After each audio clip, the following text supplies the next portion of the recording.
Hello and welcome to CNN News 18 with me, Ayushman Singh Jamwal. Our top story, Manipur continues to remain on the edge after repeated incidents of violence across the state. Now, fresh firing has taken place in Manipur's Sugnu area. This comes after the attack in Jiribam claimed at least 8 lives. Chief Minister of Manipur, Biren Singh, has met the governor twice over the weekend to discuss the current situation and a potential resolution. He also held a meeting with MLAs who remain apprehensive about the situation. In an exclusive conversation with CNN News 18, Chief Minister Biren Singh has said that he discussed the need for greater power to the state government so that the government can take an aggressive stand on this entire matter, given the delicate security situation on the ground. The Chief Minister has also demanded targeted action by central security forces when it comes to the sensitive areas across the state. Now, top intelligence sources have told CNN News 18 that mixed explosives, improvised weapons made along the Indo-Myanmar border have been used for the attacks in Manipur. So the situation along the Indo-Myanmar border is something that is under the lens of the Central Security Forces, given the weapons caches that have been discovered over there and the use of improvised weapons when it comes to the violence across the state. To get more details on the situation on the ground, I'm joined by Kamalika Sen Gupta on the broadcast. So Kamalika, a delicate security situation on the ground given in the influx of what the government claims are Kuki militants as well as the flow of weapons from outside the country. What is the government's action plan? That is what's very concerning, and escalating, the tensions are escalating on a daily basis. And the government now will be acting on ex-servicemen involvement in, and they will take stringent action possible. Now the civil societies of both Kuki and Methi, they are becoming powerful, and therefore these attacks are increasing. And the finding common ground for top big task for agencies now. They will be working on that. Kuki and Methi both have become aggressive. Now top intelligence sources tell CNN News 18 that the escalation of violence with new means is a serious problem for government, because both the sides are responding with equal ferocity. Like we have seen that from the Kuki side, it was the rocket launchers, the drone bombs, and this side also we know that there were ultimatums being given. Manipur Rifles office was out. Major problem is both the groups are more aggressive towards balkanization of the state, and Union of India is resisting this. Nowhere it will be tolerated. Another problem is serious violent conflict in the peripheral areas of Imphal East and West, leading to a loss of lives and injury to a number of people. So use of technology is not one-sided today. One is using next day. Another group is coming up with major technology with a lot of fake news also. Unplanned one-sided arrests from Methi villages where forces arrested insurgent village volunteers, and their villages become more vulnerable for attack by Kuki.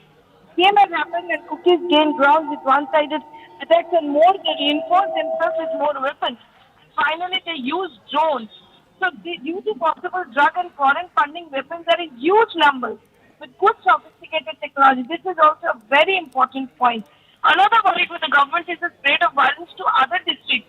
But this can't change overnight. Like it started up from Bishnupur, went to Jiribam, Moirang. Another important point is Kuki is sending a signal to the other communities from Kuki chain poll that they are the one who is in the forefront among their communities in this conflict. They have directly or indirectly told them the others are not doing enough. Besides, also to the Methi and the Nagas. According to sources, central forces see not that reliable by the Methis from numerous past instances. In this case, the state must take measures to have sufficient jammers for drones, which they are trying and working on, and even use mortars and other devices to ensure that the aerial attacks don't come. Aerial attacks is definitely a concerning area. Government is planning stringent action against the allegation of ex-servicemen have joined the ranks of their militias. Government is seriously thinking of cancelling the pension of those involved in violent acts. Once any evidence surfaces, this will be a major deterrent, and the servicemen and the ex-servicemen are in good relations. Now, in the case ex-servicemen will be told to, if they will face the consequences, the claim of foreign hand in the use of weaponized drones may be true, but season of 10 high-end batteries for use in drones in Guwahati sometime back was an important action in June 2024 by Assam police. That is also there. Civilians are left without adequate protection from the government. Rise of Kuki militants because of arbitrary arrest of Methi first and later Kuki confidence gone up. Kuki is now employing advanced tactics such as drone strikes, really shows the state's loss of control over its own security setup. Now, this is a very, very, very major point that has been that is there, and it's a concerning area. and we know that how things are spreading. Right, and Kamalika, I want to understand the political dynamics in the state of Manipur, given the fact that such cases of violence have now been reported, given the very delicate security situation in the state. Now, given the fact that the members of the Legislative Assembly come from different communities, what is the current state of the political dynamics in the state of Manipur, given the ethnic tensions in the state? And also, secondly, the government has asked for more powers. What are the current restraints on the state government's powers that it feels is preventing it from taking concerted action? See, the state government is of the opinion that the police and the forces, they are not listening to them, and that is the concern which they have raised in front of the governor on Sunday. But the point is, with this report and with this what we are getting from the intelligence sources, it is a matter of national security now. You know, there where it is very much concerning, and you know, the state government, the chief minister, he wants the unified command. The MLAs want the unified command to be with them.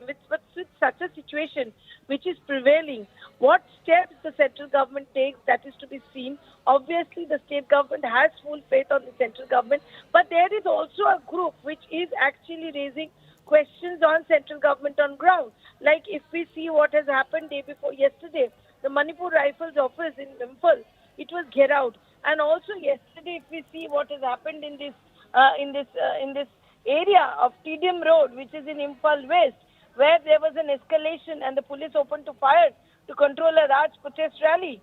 That is a very concerned area because the rally saw nearly civilians in participation. This happened during a torch rally which was carried out by a large group of demonstrators. So the protest was organized to raise voices against the escalating violence that has engulfed the state in recent weeks. True, but saying that, you know, this is also a problem that fringe elements are coming up, where from they are getting these weapons, and political dynamics. Obviously, the BJP is there in the state. We know during the MP election, it is both. Absolutely. Kamalka, I'm sorry to interrupt. We're getting a piece of breaking news. Please stay with us. This is the CNN News 18